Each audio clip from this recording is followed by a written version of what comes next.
Hello everybody, this is Alvaro Green Tea House. I hope you're doing well today. Today I'm going to give you some tips on steeping temperature and steeping time regarding the various categories of tea.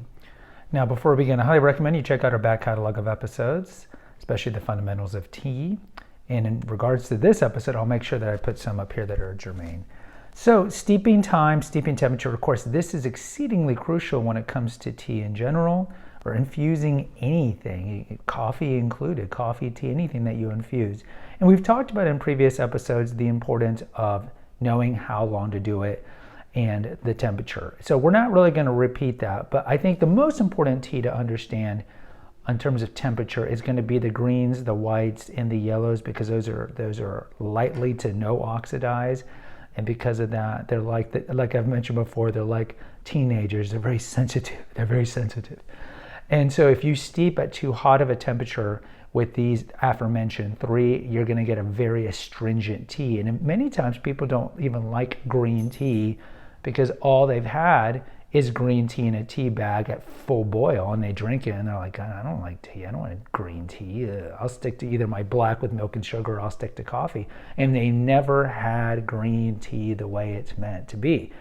And if you're new to this, if you just jumped into this channel, you need to do green tea depending. Like you can look at matcha and gyokuro, really could be 160 to 165 Fahrenheit, but in general you could say all greens, you could roughly say about 175, and many times full boil is 212, right? Almost, not many times, all the times. So you can imagine the massive temperature difference, and so you're drinking bitter tea. Now I'm going to give you two tips in terms of temperature re-steeping. We've talked about here how you can definitely re-steep your loose leaf tea and your tisanes, otherwise known as your herbals. Get your money's worth. We could be disingenuous and say, oh no, once you use it once, throw them out, so you have to go through more of our product and come back for more. No, that's disingenuous. So you can re-steep your leaves, and we've talked about that in previous episodes. Now, temperature and re-steeping. So this is kind of important. So in certain teas, I would tell you that when you're re-steeping, re-steep at a higher temperature than the first steep, and some I would tell you to do it lower.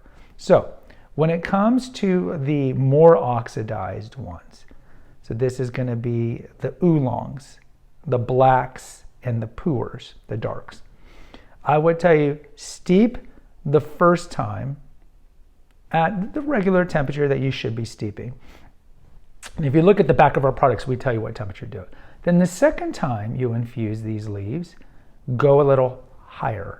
Now, hopefully you have a kettle at home that is temperature regulated. So you can get these pretty inexpensively. So they'll have a setting for 175, 185, 195, 205 full boil. Hopefully you have one of those. So if you have one of those, let's say it's an oolong. I'd say in general do an oolong. There's lightly oxidized, strongly oxidized, but I'd say like 185. Let's just say. Blacks, 195 or 205. With the more oxidized, you really can't ruin them with temperature as much as the lights. And then the pu'er, I would do it full boil, and the tisane/herbals do full boil. So when you steep, let's say, the oolong, the first time go 185, whether it be an Oriental Beauty or a Dongding, whatever. And then I'll tell you, the second, third steeping, go a little higher. Just one, don't go full boil, just go a little higher, and certainly like a 10 degrees. So the next step up. And certainly with the oolongs, you can re-steep those puppies over and over and over. I mean, they're made, those cultivars of oolongs have been made for centuries to be re-steeped. And because they start out in knots and then they open up, there's even more surface area the more you re-steep it. So re-steep those puppies a lot. Now, so go up one. So you know what I'm going to say with the second part. So when it comes to Japanese greens, and I would throw in Chinese greens with the first group. Go up on the next one. So you can go 175 to 185, but won't make it too much better. Now the Japanese greens, the whites and the yellows, these are more sensitive teenagers.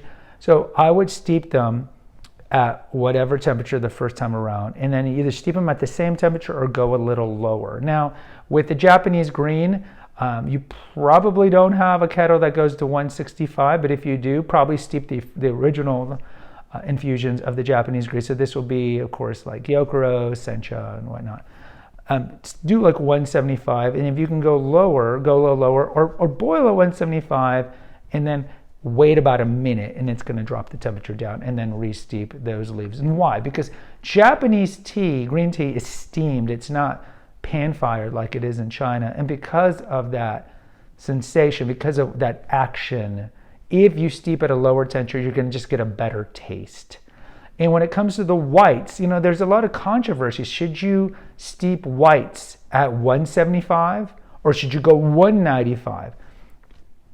Although it really depends on the whites and what taste you want, because again, you get different tastes from different steeping. But in general, I would tell you, whatever you're going to do with the white, go one step lower on the white, and the same thing with the yellow. If you're steeping that at 175 or 185, just go a little lower on the second one. So guys, in closing, oolongs, Chinese greens, so dragon well, gunpowder, blacks, Darjeeling, Earl Grey, whatever, and then the dark teas of pu'er, go up a little on the second infusion, and then whites, yellows, and Japanese greens go down a little.